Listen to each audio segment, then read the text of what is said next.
Très heureux d'être avec Omar Ben Abdelrahman et avec Jean-Claude Duverger. Nous allons parler d'une jeune association qui s'appelle Jeunes Ensemble 42. Omar, bonjour. Bonjour, bonjour à tous les deux et merci pour l'invitation surtout. Jean-Claude, bonjour. Bonjour, ravi d'être avec cette belle association. En quelques semaines, une vraie traînée de poudre dans la ville, une initiative comme on les aime de solidarité et en même temps une action intelligente bien menée. Bravo. Une toute jeune association. Elle est née l'hiver, en fin de l'automne, début de l'hiver. C'est ça, Omar?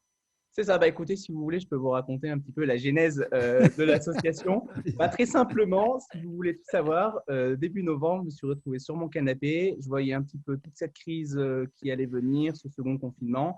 Et je me suis dit qu'on pouvait mettre en place une action intelligente, de bon sens et solidaire. Donc, j'ai réfléchi un petit peu pour ma part.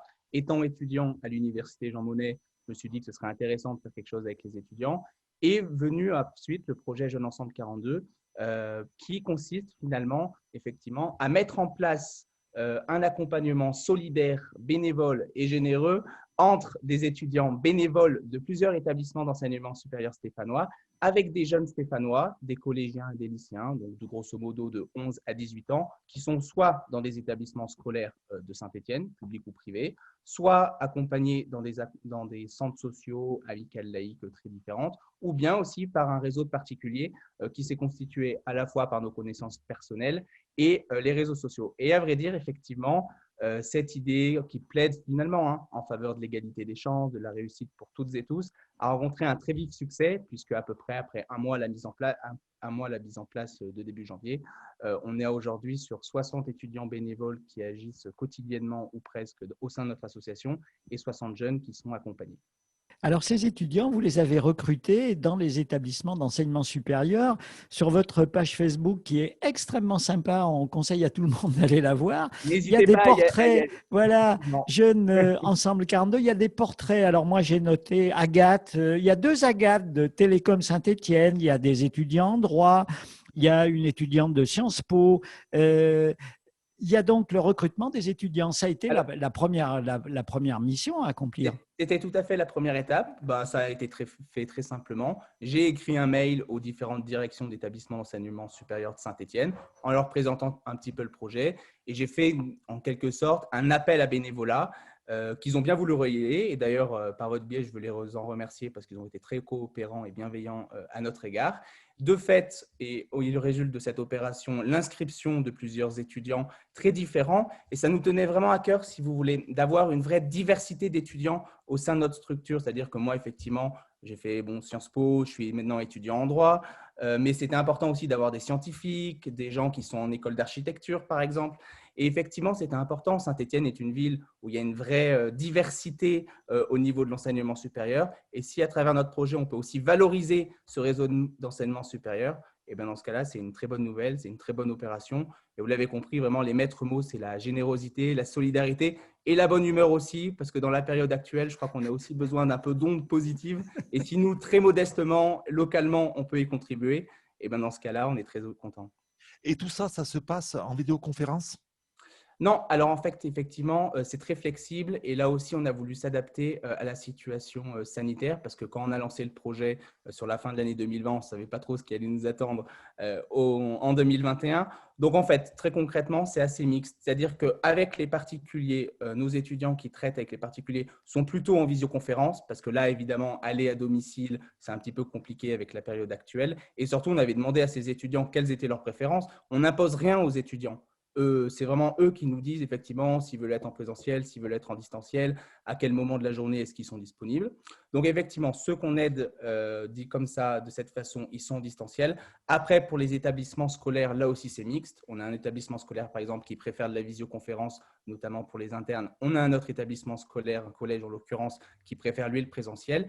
Et après les centres sociaux, on s'est rendu compte quand même que le présentiel était quand même la meilleure façon d'aider ces petits jeunes parce que rien ne remplace le lien humain et surtout ça nous rappelle finalement à ce que je vous disais tout à l'heure, à la genèse de l'association. L'idée, c'est de créer du lien social à travers un accompagnement scolaire gratuit et bénévole, mais vraiment la base, c'est de créer du lien. Si vous voulez, moi je rêve que quand on sera un peu sorti de cette période du Covid, on est des parents de petits jeunes qui invitent nos étudiants à venir manger chez eux. Enfin, vraiment, l'idée, c'est aussi de faire connaître à des étudiants qui ne sont pas tous originaires de Saint-Étienne ni de la région, de leur faire connaître par ce biais-là les différents quartiers de Saint-Étienne, parce que moi, je suis absolument convaincu que Saint-Étienne est une ville avec des richesses humaines absolument incroyables et auxquelles on est très attaché. Et je sais que vous, sur RCF, vous savez les mettre en valeur. Et du coup, ça permet effectivement aux étudiants de mieux connaître la ville dans laquelle ils étudient et comme ça, effectivement, de construire un projet qui soit au final utile à tous. Omar, pourquoi avoir choisi Saint-Étienne? Parce que vous êtes originaire d'Haute-Loire, vous êtes le département à côté. Mais comme vous le dites, effectivement, c'est le département à côté.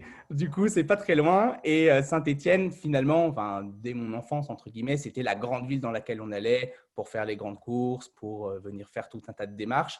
Par la même occasion, je suis supporter des Verts. La Haute-Loire est majoritairement supporter de la SS. Donc, si vous voulez, je venais très régulièrement à Saint-Étienne. Mes parents sont originaires de Saint-Étienne. J'ai 2 frères qui sont nés à Saint-Étienne. Donc, effectivement, même si j'ai grandi en Haute-Loire jusqu'à mes 18 ans, et après, je suis effectivement allé à Paris dans le cadre de mes études, j'ai fait le choix, en me posant un petit peu, de venir à Saint-Étienne, de revenir un peu sur la terre de mes origines. Et surtout, j'avais envie de venir mieux connaître, même si je la connaissais un tout petit peu, cette ville qui, comme je vous le disais, est de mon point de vue très riche du point de vue humain. J'avais aussi mieux envie de connaître effectivement ce territoire qui est à la fois une ville, mais aussi un peu à la campagne, et qui, de ce fait, représente la France dans toute sa diversité et qui, je suis sûr, ne manquera pas de surprendre la région et même la France entière dans les prochaines années, parce qu'on a une très belle ville. Je sais là aussi que je prêche des convaincus et qu'on en est fier. Et c'est important de se mobiliser en faveur de son développement.